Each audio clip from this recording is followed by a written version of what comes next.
টানা ভারী বৃষ্টিপাত ও ভারতের উজানের পানির চাপে ফেনীর মোহরী, কহুয়া ও সিলুনে নদীর বন্যা নিয়ন্ত্রণ বাঁধের অন্তত ১৪টি স্থানে ভাঙন দেখা দিয়েছে। ফলে ফুলগাজী ও পরশুরাম উপজেলার বিস্তীর্ণ নিম্নাঞ্চলে দেখা দিয়েছে ভয়াবহ বন্যা। পানিবন্দী হয়ে পড়েছে হাজারো মানুষ। তলিয়ে গেছে গুরুত্বপূর্ণ সড়কগুলো, ব্যাহত হচ্ছে যানবাহন চলাচল, যা ২০২৪ সালের বন্যা থেকেও ভয়াবহ রূপ ধারণ করেছে।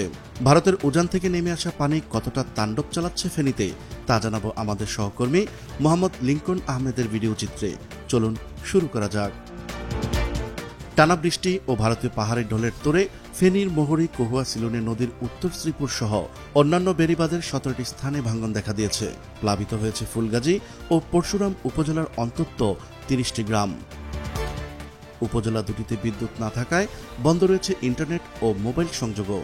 আজ বুধবার সকাল থেকে ফেনী, পরশুরাম ও উপজেলা সদরের ফুলগাজীর সঙ্গে আঞ্চলিক সড়কগুলোয় সব ধরনের যান চলাচল বন্ধ রয়েছে। বন্যা দুর্গত এলাকার লোকজন নিরাপদ আশ্রয়ে যেতে শুরু করেছে। ফেনীতে বন্যা পরিস্থিতি আরও অবনতির দিকে যাচ্ছে বলে জানিয়েছে স্থানীয় কর্মকর্তারা। ফেনী পরশুরামপুর আঞ্চলিক সড়কের উপর দিয়ে পানি প্রবাহিত হয় মঙ্গলবার রাত থেকে ছোট বড় সব ধরনের যান চলাচল বন্ধ হয়ে যায়। এতে পরশুরাম উপজেলার সঙ্গে সড়ক যোগাযোগ বিচ্ছিন্ন হয়ে যায়। ২৪ সালের বন্যার পরে এটাই বিশাল আকারে ক্ষতি করে দিয়েছে।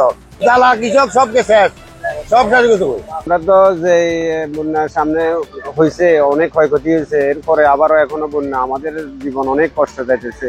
ফেনী পানি উন্নয়ন বোর্ডের উপবিভাগীয় প্রকৌশলী জানিয়েছেন, টানা বর্ষণ ও উজানের ঢলে সীমান্তবর্তী মোহরী নদীর পানি বুধবার বেলা ১২টায় বিপদসীমার ১৩.১৫ উপর দিয়ে প্রবাহিত হচ্ছে।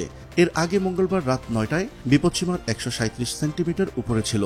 নদীর এই অস্বাভাবিক পানি বৃদ্ধির ফলে বন্যা পরিস্থিতি সৃষ্টি হয়েছে। এখনও পানি বৃদ্ধি অব্যাহত রয়েছে। এতে একের পর এক গ্রাম প্লাবিত হচ্ছে। বন্যার পানিতে নিম্নাঞ্চল প্লাবিত হয়, ফসলি জমি, মাছের ঘের, রাস্তাঘাট, ঘরবাড়ি সহ ব্যাপক ক্ষয়ক্ষতি হয়েছে। অনেকদিন হয়তো কাজটা করে নাই, না করার কারণে এই ভাঙনটা সৃষ্টি হয়েছে। ভাঙনটা বেশিরভাগ সৃষ্টি হয়েছে এই কারণে এখান থেকে মাটি নিচে। টানা বর্ষণ ও মোহরী নদীর পানি বৃদ্ধি পাওয়ায় ফেনীর পরশুরামে বন্যা পরিস্থিতি মারাত্মক অবনতি হয়েছে। এতে ফুলগাজীর ৯৯টি ও পরশুরামের ৩২টি শিক্ষা প্রতিষ্ঠান বন্ধ করে সেখানে আশ্রয় কেন্দ্র চালু করেছে জেলা প্রশাসন। সিলোনে নদীর পরশুরামের গদানগড় এলাকায় একটি ও ফুলগাজীর দেড়পাড়া এলাকার ২টি স্থানে ভেঙেছে। এছাড়া কহুয়া নদীর পরশুরাম উপজেলার সাতকুচিয়া ২টি, বেড়াবাড়িয়ায় একটি ও ফুলগাজী উপজেলার দৌলতপুর এলাকায় বন্যা নিয়ন্ত্রণ বাঁধের একটি স্থানে ভাঙন দেখা দিয়েছে। এতে হাজার হাজার পরিবার পানিবন্দী হয়ে পড়েন। উপজেলা প্রশাসনের পক্ষ থেকে পানিবন্দীদের আশ্রয় কেন্দ্রে নেওয়ার ব্যবস্থা করা হচ্ছে।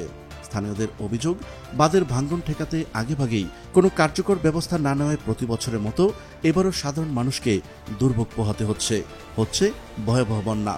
প্রিয় দর্শক, আজ এই পর্যন্তই। দেখা হচ্ছে পরবর্তী ভিডিওতে। ততক্ষণ পর্যন্ত মহান আল্লাহ তাআলা সবাইকে ভালো রাখুক, সুস্থ রাখুক। আল্লাহ হাফেজ।